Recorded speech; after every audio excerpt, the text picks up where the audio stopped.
Beaucoup de gens me demandent souvent pourquoi est-ce que j'ai choisi à l'époque de devenir médecin militaire. Eh bien, au départ, comme beaucoup, j'étais attiré, moi, par la médecine, le fait de sauver des vies, d'avoir un impact positif sur les autres, mais aussi la passion de comprendre le corps humain et cet aspect vraiment scientifique et curiosité qu'on peut nourrir constamment. Mais il me manquait une dimension d'aventure, je trouve, dans le métier de médecin, et c'est pour ça que quand j'ai appris qu'on pouvait faire médecin militaire, qui avait ce côté vraiment OPEX, mission et terrain qui s'ajoutait au métier de médecin, eh bien ça m'a vraiment plu et c'est pourquoi j'ai choisi de faire médecin militaire. Et aujourd'hui, je vais vous expliquer pourquoi ce choix a changé ma vie et pourquoi pour moi le métier de médecin militaire est le métier le plus complet et le plus excitant qu'on puisse faire. Alors dans un premier temps, je vais vous expliquer un petit peu pourquoi est-ce que j'ai fait médecine et pourquoi est-ce que je commence par le fait de faire médecin. Je vous l'ai dit au début de la vidéo, mais il y a vraiment ce côté où on a un impact positif qui est visible sur la vie des gens. Ce qu'on retrouve pas, je trouve, dans un métier comme par exemple ingénieur, où bah certes on va bosser des mois par exemple pour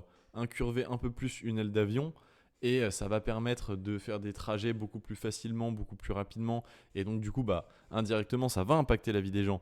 Mais on le voit pas vraiment, tu vois, c'est pas concret quand un ingénieur te dit qu'il bosse sur ça, il se dit pas putain, la vie des gens va être beaucoup plus simple maintenant que cette aile d'avion sera un tout petit peu plus incurvée.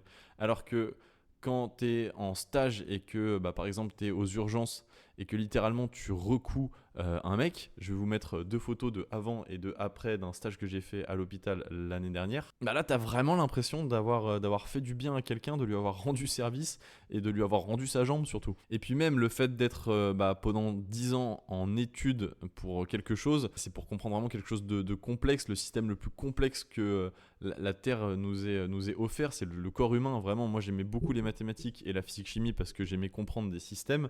Et là, avec la médecine, on est servi. On a à comprendre un système entier où on se rend compte, plus on avance dans les années, que tout est lié et que tout fonctionne ensemble. Le downside du fait de comprendre tout sur le corps humain, bah, c'est qu'on devient un peu hypocondriaque. C'est-à-dire que là maintenant, quand j'ai un grain de beauté, je fais le test ABCDE et je me demande est-ce qu'il est malin, est-ce qu'il est bénin, est-ce que je suis tranquille. Dès que j'ai mal à la tête, je pense que j'ai un cancer. Enfin bon, bref, c'est les côtés un petit peu pénibles de la médecine. Mais il paraît, d'après les médecins spécialistes, qu'une fois qu'on est dans cet aspect et que les études ont fait leur chemin, eh bien on est moins comme ça à se dire qu'on va mourir à chaque fois qu'on tousse un peu trop. Et puis un autre côté que j'aime bien, c'est le côté statut qu'on a en tant que médecin.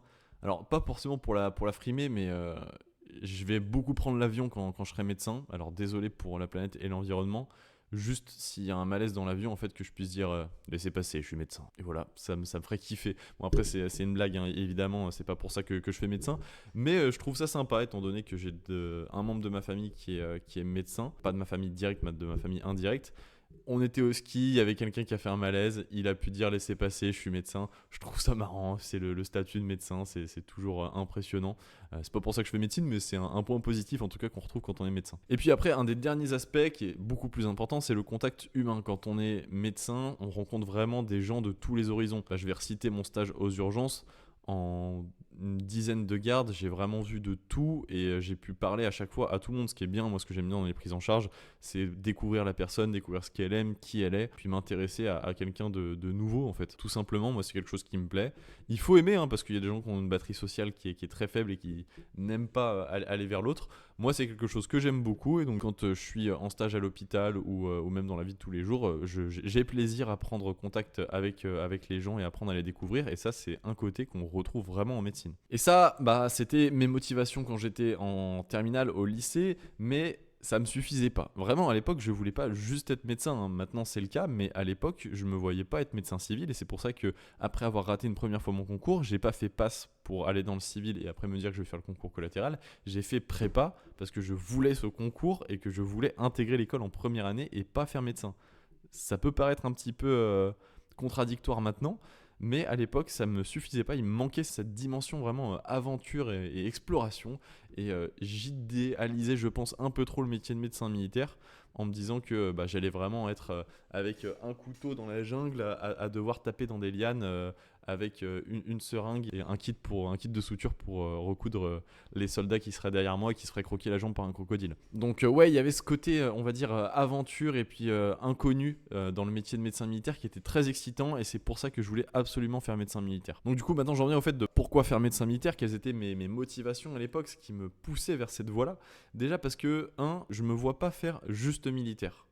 Je sais pas si c'est pareil pour vous, mais je trouve qu'il y a un côté hyper excitant dans la médecine militaire, parce que non seulement on bouge beaucoup et on est amené à faire plein de choses, mais on garde quand même ce côté intellectuel et ce côté scientifique, et je me verrais pas faire ma vie en fait sans continuer d'apprendre toujours. Alors on peut toujours apprendre plein de choses quand on est militaire, mais quand on a goûté à la médecine, c'est difficile d'apprendre quelque chose de plus complet et de plus profond, on va dire.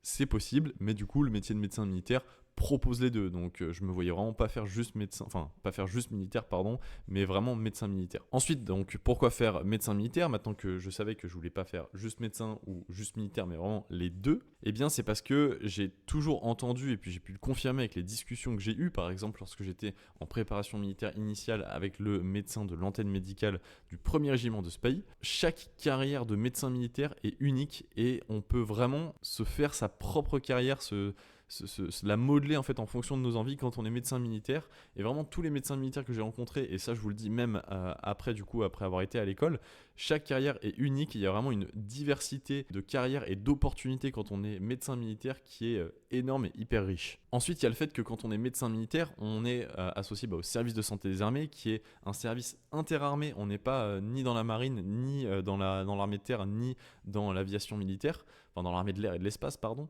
pour les puristes. Et donc du coup, quand on passe interne, je crois, ou en tout cas quand on a fini son internat, je crois que c'est quand on passe interne, je sais plus, eh bien on choisit un corps d'armes, et surtout on peut changer après. C'est-à-dire qu'on peut partir sur l'armée de terre au début, faire une partie de sa carrière dans l'armée de terre, et puis on aura toujours la possibilité de changer et de se réorienter vers la marine ou l'armée de l'air et de l'espace. Donc ça, je trouve que c'est un point important, parce que quand on est militaire, il me semble pas que ce soit aussi simple. Après, peut-être que je me trompe, et n'hésitez pas à me le dire en commentaire. Je n'ai pas raison sur tout, et je sais très bien me remettre en question. Donc si j'ai totalement tort là-dessus, dites-le moi. Je crois que quand on est militaire, on ne peut pas changer de corps d'armée. Je crois. Et puis non seulement on peut changer de corps d'armée, mais aussi on peut par exemple bosser en régiment la première partie de sa carrière et aller passer la seconde partie de sa carrière un petit peu plus au calme dans un hôpital interarmé. Les hôpitaux interarmés, c'est quoi, et les régiments, c'est quoi du coup, pour ceux qui vraiment débarquent? En gros, quand on est médecin des forces, qui est la spécialité que vous aurez tous à la fin de l'internat, c'est être médecin dans un régiment des différents régiments en France. Et donc là, dans ce cas-là, on suit le régiment, la vie du régiment, les missions, les OPEX et le train-train quotidien.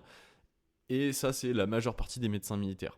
Et ce qu'on peut faire ensuite dans une seconde partie de carrière, c'est de se spécialiser dans une spécialité médicale diverses et variées, et d'aller taffer dans un HIA, un hôpital interarmé. Il y en a 8 en France. Il y a Bégin, Percy, Clermont-Tonnerre, Robert Piquet, Sainte-Anne, l'Aveyran, et j'en oublie 2. Il doit y avoir Le Gouest à Metz, et puis Desgenettes à Lyon en fait. Je suis lyonnais, je connais pas la HIA qui est à Lyon. Donc voilà, il y a ces 8 HIA, et dans ces HIA, il se passe quoi? Eh bien, il y a des civils et des militaires qui viennent se faire soigner, globalement par des militaires. C'est une administration qui est militaire, et du coup, les médecins militaires spécialisés peuvent exercer dans ces différents lieux. Donc ça permet d'avoir une deuxième partie de carrière qui est complètement différente et qui permet toujours d'apprendre de nouvelles choses. Ensuite, évidemment, ce dont tous les élèves me parlent quand je leur demande quelles sont leurs motivations pour rejoindre l'école de santé des armées et le fait de faire médecin militaire, c'est de partir en OPEX et en mission. Évidemment, c'est le truc qui nous anime, nous, quand on est encore jeune et qu'on on ne sait pas trop ce qui va nous attendre en tant que médecin militaire. On se dit qu'un médecin militaire part souvent en mission et en OPEX, et que c'est ça qu'on a envie de faire, parce que les reportages qu'on a vus sur YouTube, c'est des OPEX. Et donc oui, c'est un côté qui est vraiment top.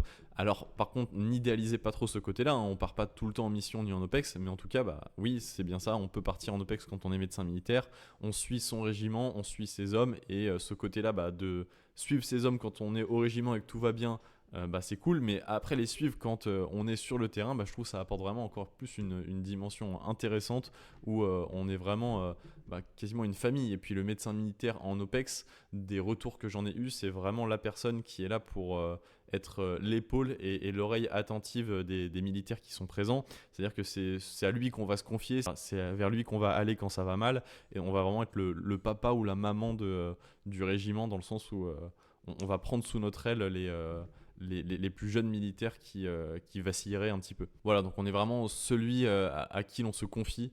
Et je ferai aucun jeu de mots avec Colonel Riel. En plus de ça, bah, quand on est médecin, certes, on sert son pays, mais bah, quand on est médecin militaire, on est militaire, et donc du coup, on est encore plus engagé. Hein, on est sous contrat, on est vraiment bah, là pour servir la France. Et donc du coup, il y a ce côté patriotique où on sert encore plus son pays et on est encore plus utile, je pense. Après, un médecin est très utile, je ne dis pas le contraire, mais vraiment là, c'est un double engagement qu'on prend. Et le dernier point, c'est que bah, le cadre pour faire les études de médecin militaire, c'est celui qui est offert par l'École de santé des armées. Je vous en ai déjà parlé dans plein de vidéos. C'est le cadre parfait pour faire ces études et pour vraiment bah, découvrir la vie de médecin, de militaire, d'avoir toutes les traditions qui sont transmises par les anciens élèves. Donc c'est parfait pour faire ses études. Un autre point qu'on retrouve bah, en médecine et en médecine militaire, c'est qu'il y a un côté vraiment enseignement que j'apprécie de plus en plus moi avec le temps, dont j'avais pas trop conscience quand j'étais encore jeune et au lycée, même si je suis toujours jeune, mais dont je me rends compte bah, là avec les années, c'est que vraiment le fait de transmettre son savoir quand on est médecin, et du coup quand on est médecin militaire, bah, c'est un aspect qui est hyper riche et intéressant, je trouve. Que ce soit bah, les patients pour qu'ils comprennent mieux leur situation et ce qui leur arrive et leur prise en charge, mais aussi bah, nos plus jeunes pairs, donc les médecins les plus jeunes, pour vraiment bah, leur expliquer tout notre savoir, nos différentes approches et la façon de faire certains gestes, notamment pour les chirurgiens par exemple. Bref, vraiment l'enseignement c'est ce que j'aime faire, c'est pour ça que là bah, j'aide moi actuellement des élèves qui veulent intégrer l'école de santé des armées, que ce soit avec cette chaîne ou que ce soit avec l'accompagnement plus poussé, plus personnalisé que je propose. On va beaucoup plus loin que juste taffer le concours, hein, c'est ce que les élèves dans les témoignages que j'ai récupérés disent.